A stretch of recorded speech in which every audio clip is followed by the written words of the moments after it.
Hello, everybody. Welcome to the Geek Corner review, a place we talk about the latest and offerings in comics, movies, TVs, and video games. And and as y'all remember from my live stream, I said I wasn't able to properly review everything from DC that came out between Free Comic Book Day and May 16th. And I said as soon as I was able to get my hands on, I would. But I wasn't able to get my hands on all of them, but I was able to get at least one, but I was able to read them all, thank goodness for the internet. So today I'm going to be reviewing Dawn of DC Primer, the preview of Night Terrors, which is basically a prelude, and a DC book called We Are Legends, and I may even have a surprise one at the end, so definitely stick around. And I'm just going to start off with Dawn of DC. Dawn of DC Prime right there. And the reason I'm doing that is to cover up the name of the comic book store I got this from. There's a lot of stores that put their label with their name on it for free comic book day stuff, but they also put it on this, even though it came out on May 16th.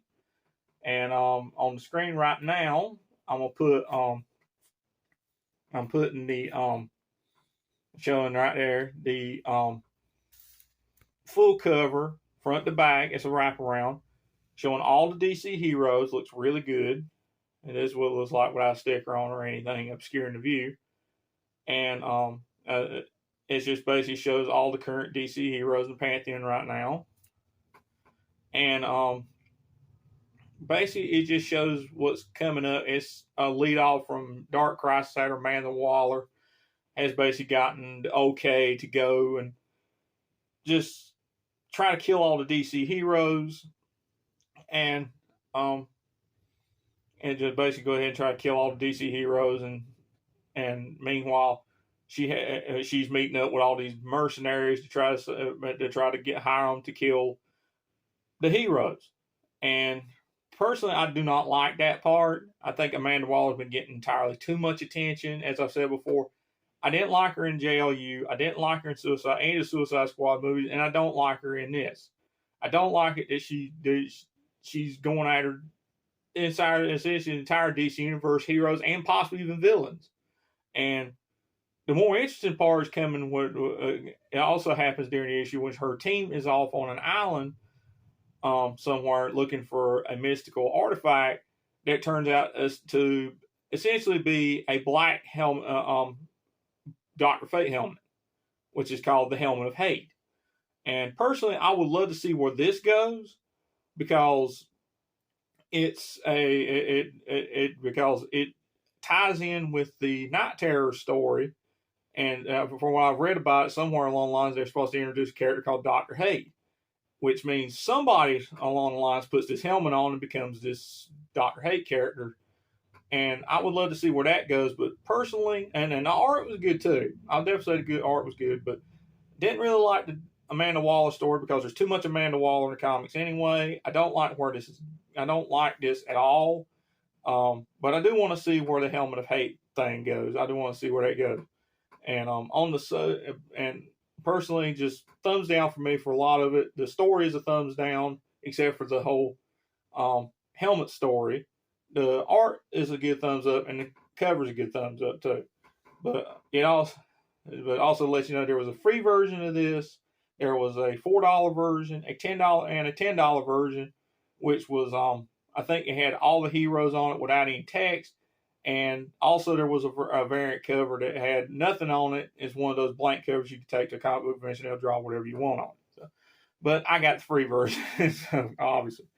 And on the subject of Night Terrors, on the screen right now is the cover for the prelude to Night Terrors, which basically focuses on Damien out on basically he's asleep in his bed and his dreams get invaded by this thing with these horrible looking eyes, basically saying that the DC heroes are monsters. They're monsters.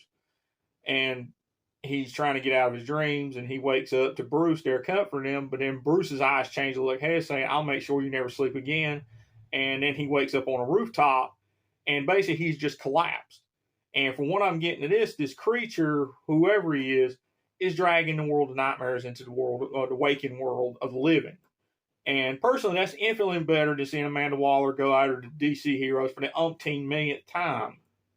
I mean, this is getting about as bad as Plankton going out of the Krusty Krab formula, personally, with that. But this story, I'm definitely interested. And some of the visual I've seen is horrific, I guess you could say.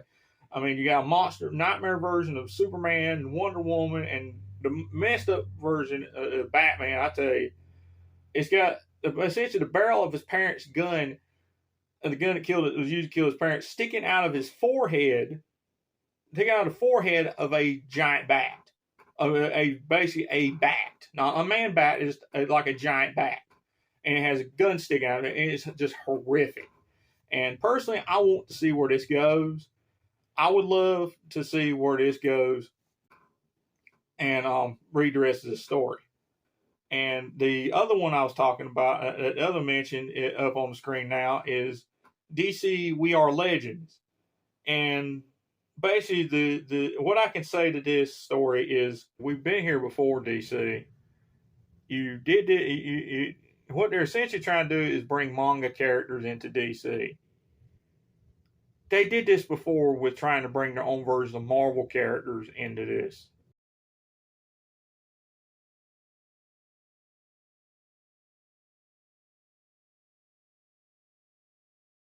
And it's not good. I mean, it's characters that I just like with Sideways and Damage is going to be forgotten in a few years. I mean, they tried this with their own version of Hulk, and the Fantastic Four and Spider-Man didn't work.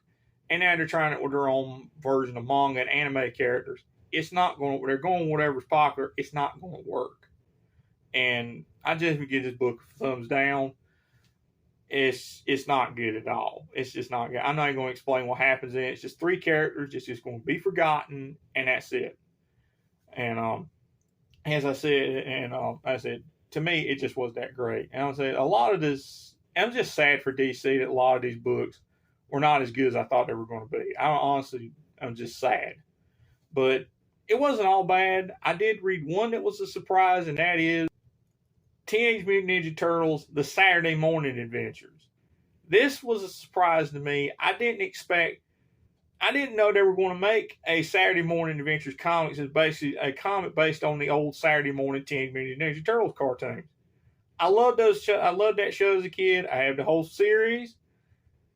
This comic has definitely got me excited to see what happens next in it. I mean, it looks great, and I cannot wait to see what happens next. I mean, the preview was great. I hope it's just good.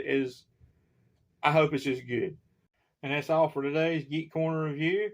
If anybody out there has read any of these, let me know in the comments below. Let me know what you thought in the comments below, and I'll see y'all next time.